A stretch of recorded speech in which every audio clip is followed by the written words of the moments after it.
Iran was not always strictly Muslim. Until around 650 AD, most people in Persia followed Zoroastrianism, centered on truth, responsibility, and moral choice. After the Arab-Islamic conquest in the 7th century, Islam spread gradually. Conversion took centuries. By around 1000 AD, most people were Muslim, mainly Sunni, with Jewish, Christian, and Zoroastrian minorities remaining. In the 16th century, the Safavid dynasty enforced Shiite Islam as the state religion. By 1900, about 90% of Iranians were Shiite Muslims. During the Pahlavi era, 1925 to 1979, Iran was officially secular. Most people were culturally Muslim, but religion was private. In 1979, Islam became state ideology. Today, the state claims 99% Muslim. Estimates suggest 30 to 50% no longer identify with organized religion. Iran's religious history is shaped by power, enforcement, and resistance. Iran was not always strictly Muslim until around 650 AD. Hey guys, how we doing? Welcome back.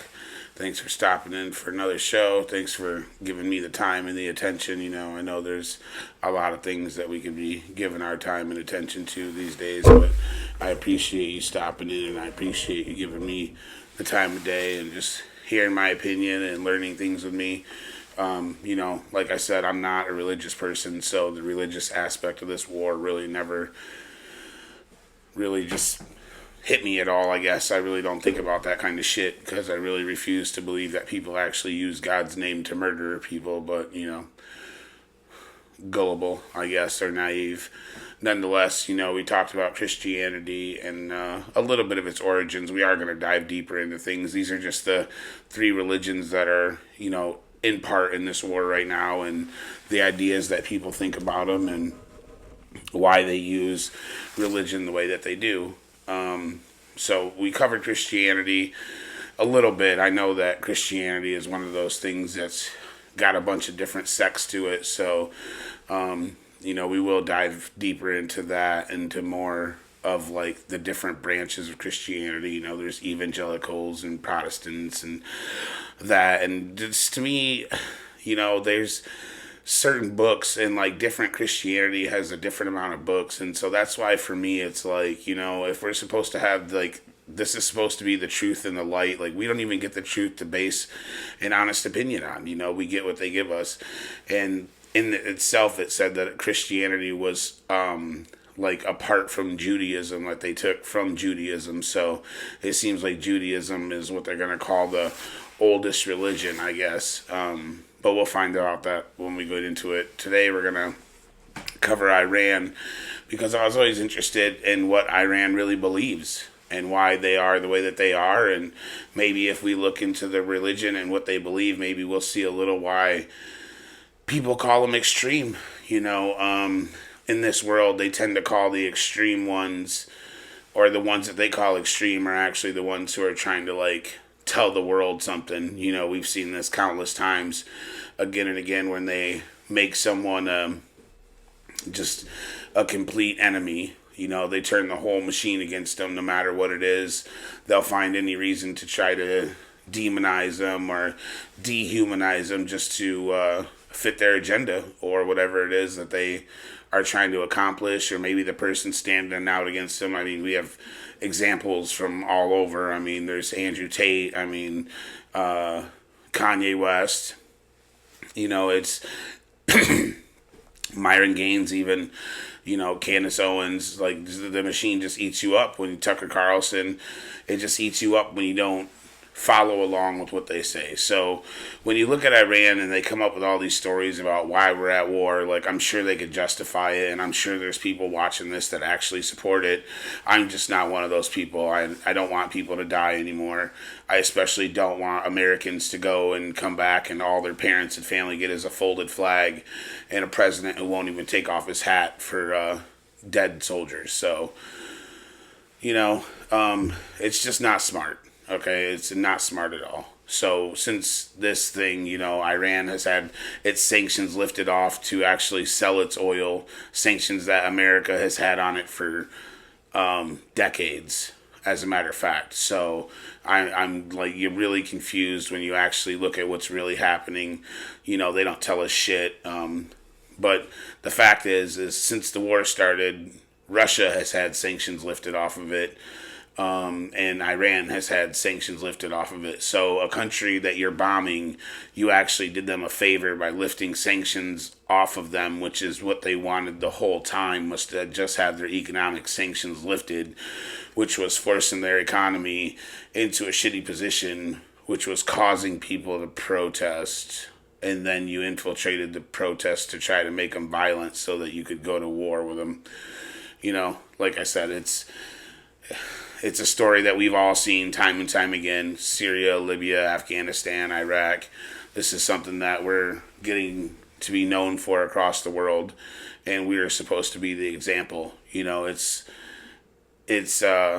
guess it's ironic that our government is doing what the police here do to us. There's laws, and you feel like the laws just don't, pertain to certain people.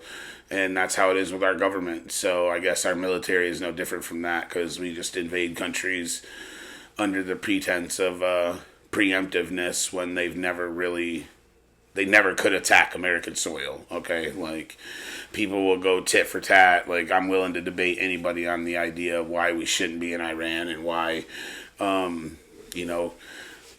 things really don't need to be where they're at in the first place. But, every time I ask somebody, they don't debate, and they just start calling you names and tell you you're un-American, and if you don't like it, you shouldn't live here. Like, fuck you. Like, it's my money, and it's my right to fucking voice my opinion about how I don't want Americans to die. Like, or people to die, period. 74,000 people just died in fucking Gaza, and most of it was women and children. Civilians.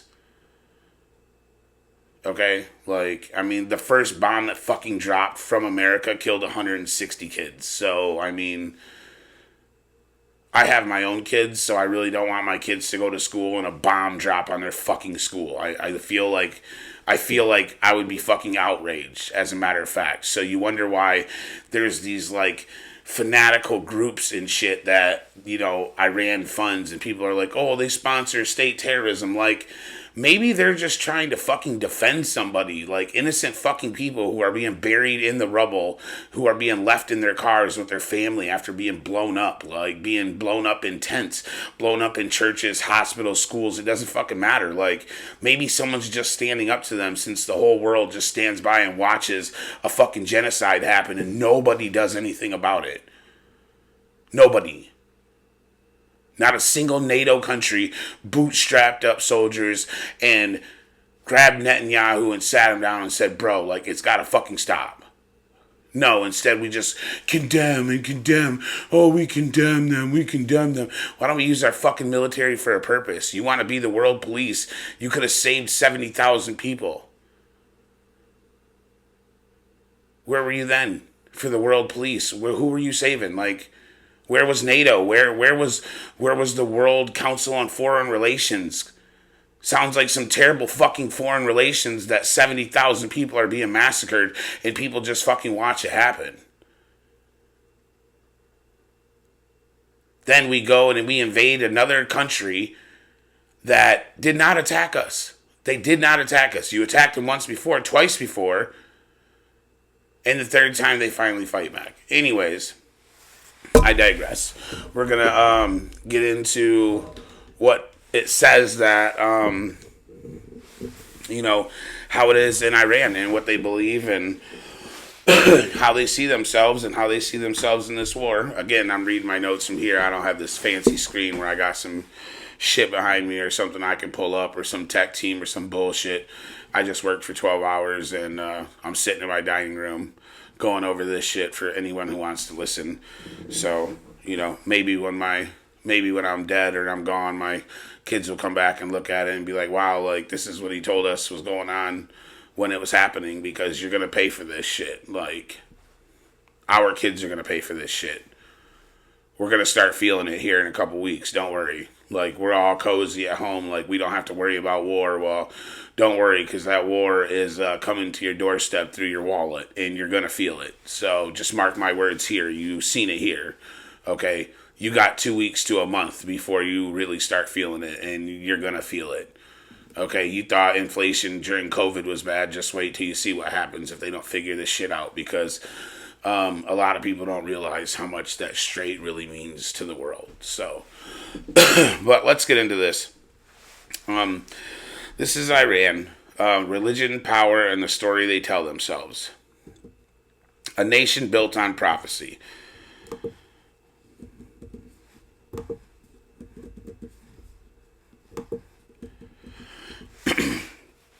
Iran is not just a country, it's a religious project. The Islamic Republic sees itself as the continuation of a 1400-year Shia struggle. Its leaders believe they are living inside a sacred timeline, one that ends with the return of the Mahdi, if I say that wrong, sorry, that's no disrespect. The hidden imam. Everything foreign policy, war, resistance, identity is interpreted through that lens. To understand Iran, you don't start with the politics, you start with theology. Shia Islam and the Iranian self-image. The foundational story: oppression, justice, and martyrdom. Shia Islam is built on the story of Hussein, the Prophet's grandson, killed at Karbala in 680 CE. Iran's ideology draws directly from this. So, another person whose life is sacrificed or killed. I bet if we look into this religion, he's probably standing up against whatever system is trying to, enslave humanity, as they always do. Anyways, let's continue. The world is divided into oppressors and the oppressed. Iran sees itself as the champion of the oppressed globally. Resistance is not political, it is sacred duty. This is why Iran frames conflicts as Karbala repeated. Oh, so, well, I mean, I guess it makes sense. I mean, if you got a world full of oppressors, you got, 10% of the world who is oppressing 90%, they're going to see themselves as some type of, some martyrs, somebody who's still fighting for justice when the world is blind. When everybody turned a blind eye in Gaza, it was Iran who was funding these groups to try to fire at Israel to let them know that somebody was watching and somebody had sympathy for the people that were being slaughtered. I'm not advocating for violence. I'm not going to be a hypocrite and say if somebody didn't come to America and start killing people in the town over from you and nobody did anything, that you and your people wouldn't go help them out, because as Americans we would. So why we don't expect any other human beings to do that anywhere in the world is beyond me. I don't understand how the human psyche works for Americans that think that it would be okay for us to, as a matter of fact, 9/11 happened and we killed 5 million people after that. So there's all the proof you need. I mean, believe what you want about 9/11. 3,000 Americans died, and since then, 5+ million have died overseas because of it. So, whatever storyline you want to fill in from there. Okay, anyways, let's get back. The hidden imam and the waiting state. Shia's doctrine. The 12th imam disappeared in 874 CE. He will return at the end of time to establish justice. Until then, Muslims must resist tyranny. Iran's interpretation. The state is a guardian until the imam returns. The supreme leader is not a king. He is a caretaker of the imam's authority. This is written into Iran's constitution. The rule of the jurist. This is the religious legal theory that created the Islamic Republic. It says that in the imam's absence, a top Islamic jurist must rule. The jurist protects Islam, justice, and the oppressed. This is why Iran's supreme leader has ultimate authority. This is not political theory. It is religious obligation. Okay. So, That's why the supreme leader in Iran has a lot of power, and it's not like how we do it. Obviously, they have a different religion there. America's supposed to be a quote unquote Christian country. We won't even tickle that fantasy. Anyways, so essentially they feel like they are the ones who are supposed to defend people who need defending. I mean, it would be like if you saw somebody being picked on by a bully and you would go help that person. I mean, this is how they see themselves. Radical, they might be about it, but I mean, most people look through stuff through a biased lens. So when you look through it through a biased lens, of course, you're going to see your side of things. I don't really look at anything through a biased lens. I look at it through a human lens and how I would react in the situation. So, I mean, like I said, if somebody was to spread violence on any people we know, we would do something about it. Even if the only thing we could do about it is send money to people who are closer to them to try to help them arm up and stand up against these people that were hurting our people. So, I mean, I'm not condoning it, but I definitely understand it. Okay, at minimum, I understand it. And, when you watch 5 million people get killed by this country that just comes over the ocean and just starts dropping bombs without regard to human life or where these people are going to go, and you just displace millions and you kill millions of people with impunity, and then you have the audacity to talk about law or complain when people don't want to help you when you're breaking the law, attacking a country. And you say you're going to free them, but the first thing you do is drop bombs on a school? Anyways, let's see. Where were we at? Oh, okay. So, how Iran sees its role in the world.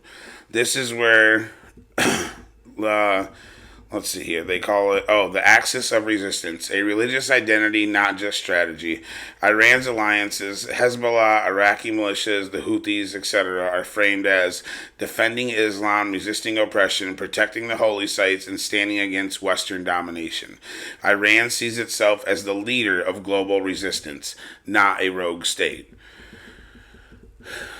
Again,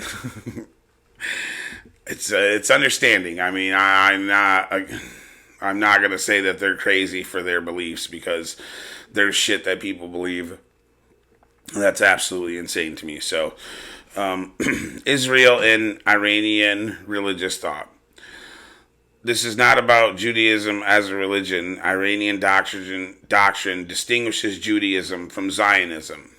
We've touched on that before, because I myself believe that Zionism has hijacked the Jewish religion. So, that's my belief. And in here, I guess that's kind of what the understanding is from Iran. Israel is seen as a political project, not a faith community. It is viewed as an oppressor of the Palestinians. It is tied to end times narrative in some Iranian sermons, but not official doctrine. This is why Iran's rhetoric is extreme. It is rooted in the Kabbalah lens, not ethnic hatred. Again, let me repeat that. This is why Iran's rhetoric is extreme, because it is rooted in the Kabbalah lens, not ethnic hatred. The United States and Iranian religious thought. Iran's clergy often describes the U.S. as a modern Yazid, the tyrant who killed Hussein, a global oppressor, a force that spreads injustice and corruption. This is not about the Americans as people. It is about the state as a symbol of global domination. This is why Iran interprets sanctions, wars, and interventions as spiritual battles.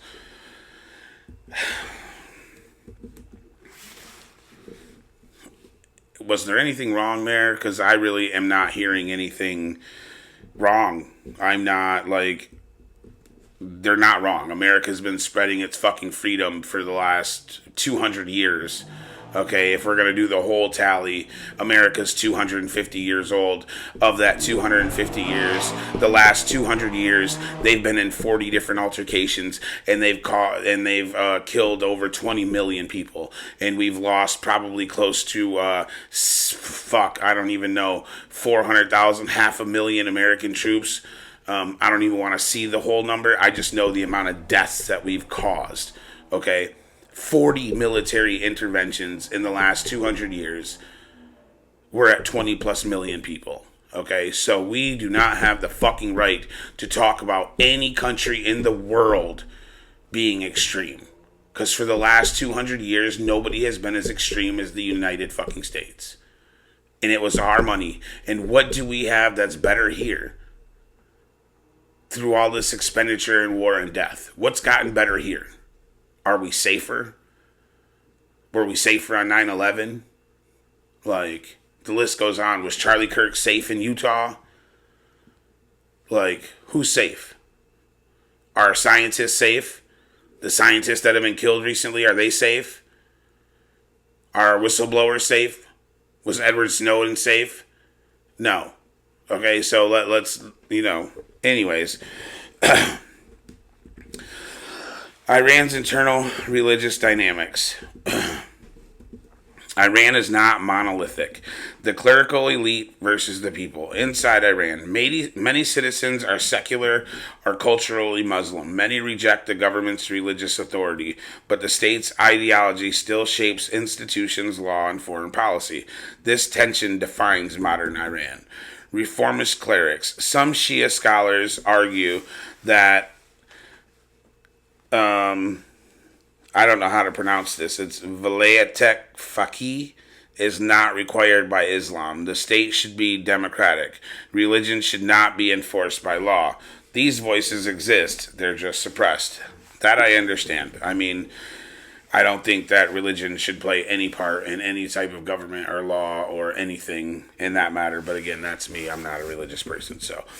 The IRGC sees itself as protectors of the revolution, defenders of the Imam's cause, guardians of the oppressed worldwide. They operate with religious legitimacy, not just military authority. Iran and the end times. This is where Western media often gets it wrong. Iran's official doctrine, okay? This is their official doctrine. Iran's official doctrine, okay? It does not teach that war will bring the Mahdi, which means they can't accelerate the coming of him by causing war. I'm assuming that one of the religions we talk about will probably do that. But this does not. Okay? It does not believe in apocalyptic accelerationism, what I was just talking about, that wars will help bring him if they do what they need to do to make the environment for what they believe is going to be the return. Does not claim the supreme leader is chosen by God.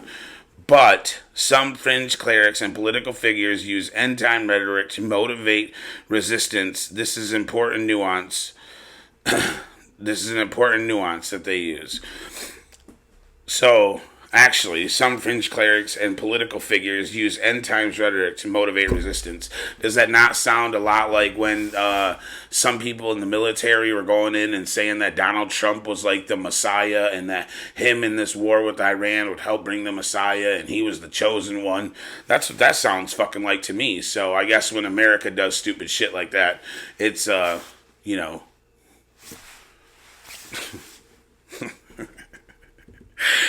You can't make this shit up, bro. The world is a stage, I promise you. Like, nothing is real. Like, listen to me when I say nothing is real.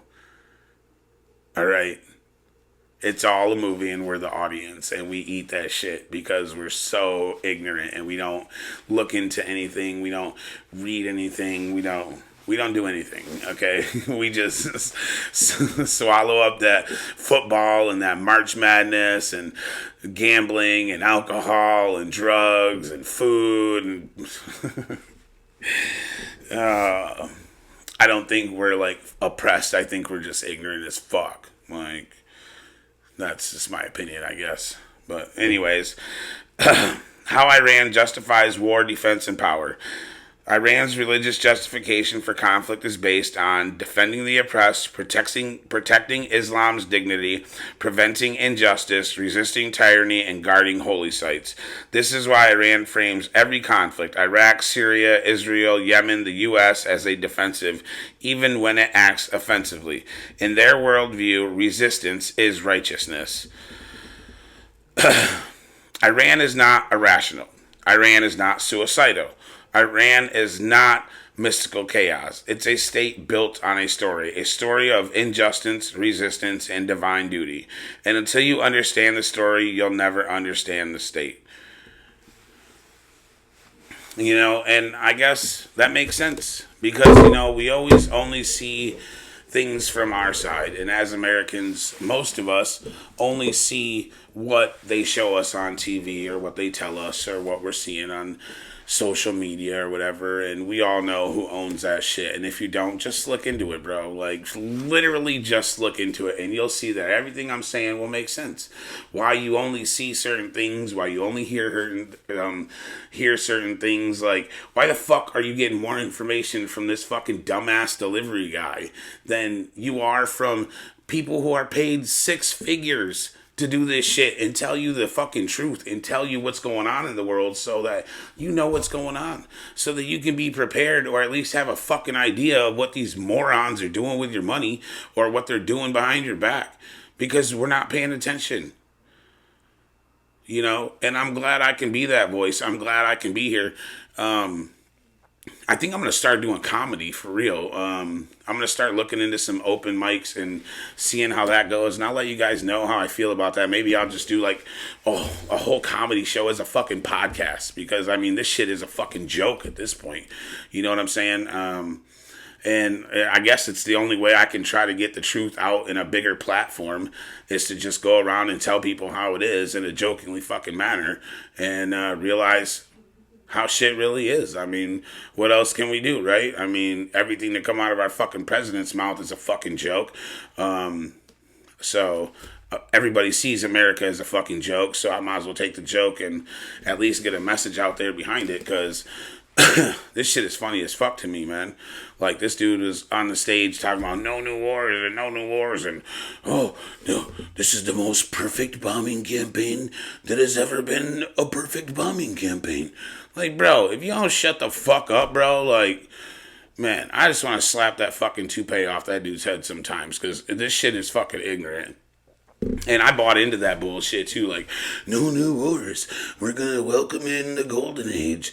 No, what you mean by golden age is that your bitch ass son is gonna go over and suck millions off from these people over in the fucking Middle East while you don't defend them because Iran's starting to shoot missiles at them because your dumb ass decided to bomb them at yet again another fucking patsy for Israel to go do their bidding. By the way, how many troops is Israel gonna send into Iran?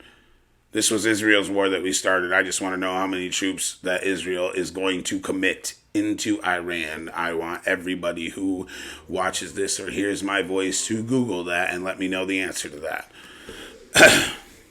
So, we can drop missiles and do all this and give billions of dollars to Israel for security and defense and whatever else they fucking call it, but they can't offer soldiers to come in with us and fight on the ground with us. So, and right now, by the way, we're seeing on TV a little update. We're seeing about this NATO and Trump calling out these NATO countries for not fucking doing what he wants. Like, first of all, bro, like, you're in an illegal war. Okay, like, these people actually observe international law, and, we can fucking see you, bro. Like, the whole world can see you.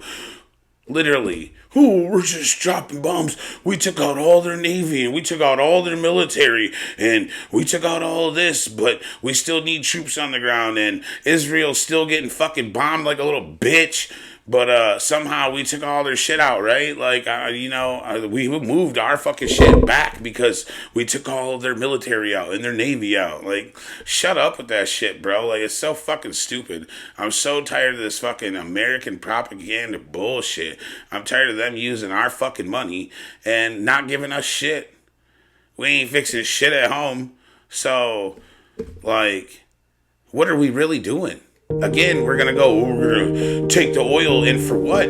For what, motherfucker? Like, what did you do with that Venezuelan oil? Like, where's our oil reserves that you were talking about Joe Biden using oil reserves so you could keep the price low, and you're doing the same thing because you went to fucking war. And on top of that, you release sanctions from the fucking country that you're fighting right now.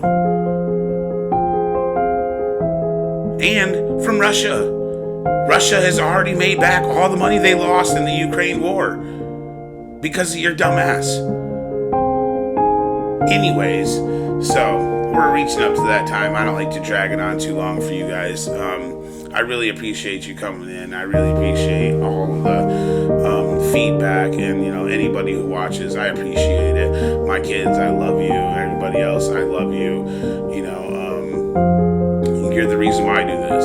Okay, even if it means nothing to you right now, maybe someday they'll come back, or someday they'll be like, man, like this guy really was like talking about shit that nobody was talking about, or nobody was thinking about, or thinking about that side of it. They only think about the side of it that benefits them or makes them feel okay when they sleep at night, because they don't want to think about their country killing people. And that's okay too. Like, it's okay to want a safe space where you don't have to think about it and shit like that, but just be real. Like, I just want people to know the truth. That's all. Whatever I can manage to muster up for what I think is true is what I'm going to share with you. Okay? That's as simple as that. I appreciate you. Thank you for your time. Thanks for stopping in. Like, comment, share, let people know. Let me know if there's anything you guys want to talk about. In the next episode, we'll go into Judaism and see how the Israelis think and feel and what they operate on. Should be interesting. So we'll see you guys next time. Thanks.